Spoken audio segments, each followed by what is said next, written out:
எல்லா வீட்டுக்கும் வந்து கடாயின்றது வந்து ரொம்ப முக்கியமான ஒரு விஷயம் இல்லைங்களா? இதுல நம்மகிட்ட 2 பேட்டர்ன் இருக்கு. ஒண்ணு வந்து இந்த மாதிரி சின்ன சின்ன ஹேண்ட் ஹேமர்ஸ் இருக்கும்.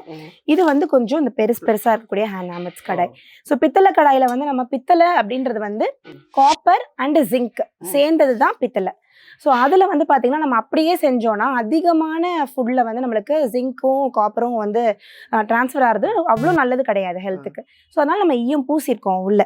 ஸோ ஈயம் பூசும்போது என்ன ஆகும், இந்த ஃபுட்டில் வந்து எவ்வளோ தேவையோ அவ்வளோ மட்டும் நம்மளுக்கு போகும். இன்னொன்று நம்ம ஃபுட்டை வந்து இதில் ஸ்டோர் பண்ணி செஞ்சுக்கலாம். ஒரு 8 hours வரைக்கும் நம்ம ஸ்டோர் பண்ணால் கூட பித்தளையில ஈயம் பூசியிருந்தா நம்ம ஸ்டோர் பண்ணி நம்ம வந்து செஞ்சுக்க முடியும். ஒரு சின்ன டவுட், அந்த காலத்துலலாம் வந்து ஈய சொம்பு எல்லா ரசம் வைப்பாங்க, ஒரு டேஸ்ட். ஆமா, ஈய பாத்திரத்துல சமையல் பண்ணாலே சமைக்கவே தெரியாதவங்களுக்கு கூட சூப்பரா வரும். கண்டிப்பா. அந்த காலத்துல வந்து ஈயம் பூசறதுக்குன்னு வருவாங்க. ஆமா, ஆனா இப்ப யாரும் இல்ல அதெல்லாம்.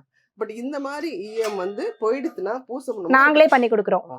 எங்களுக்கு ஒண்ணு தான் டைம் மட்டும் கொடுக்கணும். இப்போ கடையில் வந்து கொடுத்துட்டாங்க அப்படின்னா ஒரு 10 days டைம் கொடுத்தாங்க அப்படின்னா நாங்களே பண்ணிட்டு உங்களுக்கு வீடு பக்கம் சென்னையிலே இருக்குன்னா போர்ட்டலில் சென்ட் பண்ணிடுவோம், நீங்கள் பிக் பண்ணிக்கலாம். இல்லை நீங்கள் வேற ஊரில் இருக்கீங்க அப்படின்னா கொரியர் பண்ணிடுவோம். எந்த இஷ்யூஸுமே இல்லை. ஈயம் பூசுகிற சிஸ்டமே நம்மளே பண்ணுறோம்.